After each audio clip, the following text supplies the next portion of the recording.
Gak odol gak modal. Sopir truk Sukabumi bicara keadilan dalam aturan over dimensi overload. Kekhawatiran akan ketidakadilan dalam penerapan Undang-Undang Zero Over Dimensi Overload, (ODOL), mendorong puluhan sopir truk di Sukabumi turun ke jalan.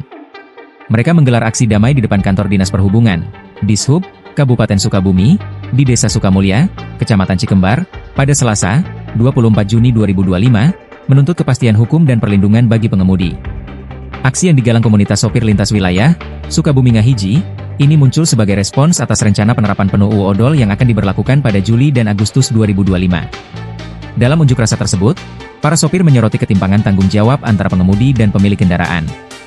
Koordinator aksi, Windy Wisana, menjelaskan bahwa yang menjadi keberatan utama para pengemudi adalah ancaman hukuman pidana bagi sopir yang membawa muatan berlebih, padahal modifikasi kendaraan dan perintah muatan biasanya berasal dari pemilik armada. Yang kami inginkan adalah kesetaraan hukum. Jangan sampai sopir yang hanya menjalankan perintah malah jadi korban hukum, ujar Windy. Menurutnya, banyak sopir truk kecil seperti Kol Diesel hanya membawa muatan sedikit di luar batas karena kebutuhan ekonomi, bukan karena niat melanggar hukum. Kami tidak ubah dimensi kendaraan, hanya kelebihan muatan sedikit. Tapi ancamannya penjara 2 bulan. Ini tidak adil jika sopir yang dihukum, sementara pemilik kendaraan aman, katanya. Dalam orasinya, para sopir juga mengajukan solusi, seperti penggunaan ajuk, alat bantu pengamanan muatan, untuk meningkatkan keselamatan pengangkutan. Mereka pun mengapresiasi Kepala Dishub Kabupaten Sukabumi, Budianto, yang bersedia mendengar aspirasi dan berjanji meneruskannya ke tingkat provinsi.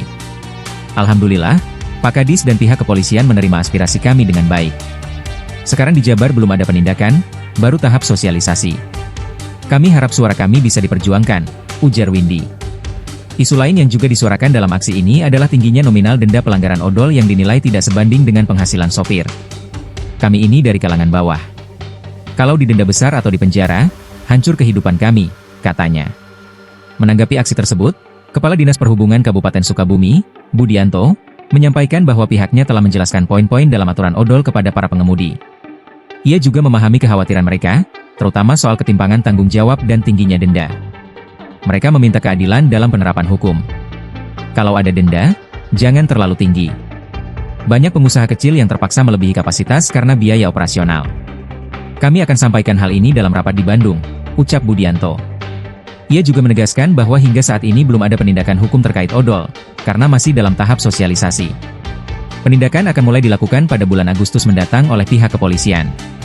Dishub akan terus berkoordinasi dengan pemangku kebijakan tingkat provinsi agar aspirasi para sopir dan pengusaha kecil bisa menjadi pertimbangan dalam penerapan aturan, pungkasnya.